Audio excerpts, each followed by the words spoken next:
Right then, just a little quickie here. What is this horrible object? Let's have a look a bit closer.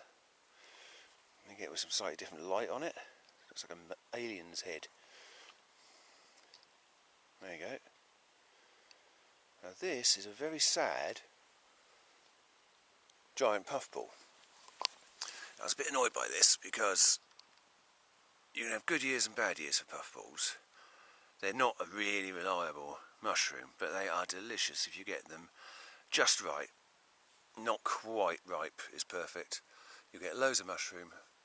You know, one of these will last 2 people a week because it's mushroom all the way through, thick, firm, white flesh. Nothing like this one. Now, the reason I'm annoyed is I got this from a field where 2 or 3 years ago, I kid you not, there were 30 or 40 giant puffballs.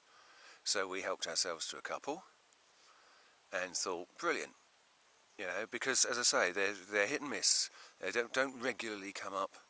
They're not, despite the fact that they produce literally trillions of spores, they don't actually germinate that well.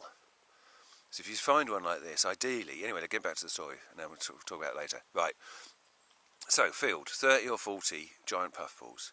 Help ourselves to a couple, enough to last us a couple of weeks. Think, brilliant, that is a really good field, lovely. Drive past a couple of days later, they have all gone. So some forager has come along and had the lot. I very much doubt it was like 10 people took 2 each.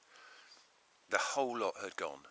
And of course it's the height of the farmer's market season, and possibly it's professional forager, and they all went off to restaurants. But it led to there not being particularly any giant puffballs in that field. And this year there are only maybe 3 or 4, of which this is one. The others, the cows are totally trashed, which is a good thing. But the great shame this year is it's been really, really wet. A wet September, a very wet October.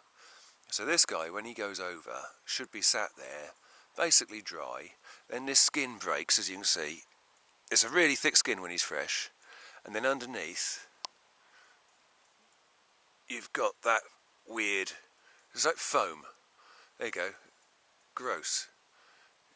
Let me see. Got that? And it looks like foam. So if he was dry, at this stage in his development, I'd hit him, just like this, bop, bop, bop, and it would look like smoke coming off him.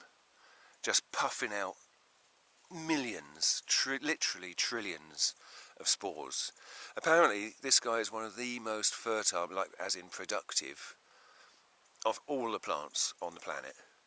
One puffball can produce trillions of spores, and every spore supposedly is viable. As so often happens in nature, and I've been thinking about this with fir trees as well recently, but anyway, as so often happens in nature, they don't necessarily go very well. Anyway, so long story short, got him, realised he's no good for eating, let's see if we can plant him over at the railway place. Looked up a brilliant guy online. He said you might have some success if you puff the spores into some water with a little bit of sugar, a little bit of salt, leave them for 2 or 3 days, try and make a slurry of it, and basically spray it around on where you want them to grow, and you might be lucky.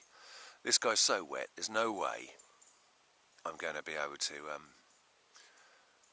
make a soup out of him. I mean, I suppose I could put him in a liquidizer.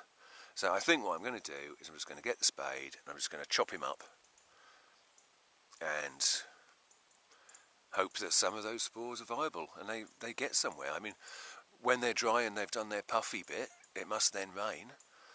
They can't depend on dry, not if they grow in England. So, there he is, and as I say, he is slimy and absolutely disgusting. There you go. Just horrible. Yeah. So that's what I'm going to do now. I don't think you need to see a man chopping up a rotten mushroom. But there, giant puffball.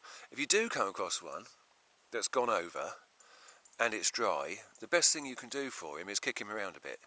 A lot of people kick mushrooms and they really shouldn't. They just do it to trash mushrooms. But if you find a puffball who's puffing, then kick him about a bit because you're helping to distribute his spores. But try not to breathe them in. Probably a good plan. I don't think giant puffballs will grow in your lungs, but, you know, fine particles, etc. Anyway, so I hope you enjoyed that. It would be lovely to say that this time next year, we'll be making a little film of this bit of the railway garden, which is, you know, just like okay grass, and there'll be some giant puffballs to harvest, but I don't think we're going to hold our breath. Brilliant. Hope you enjoyed that one, and yeah, see ya.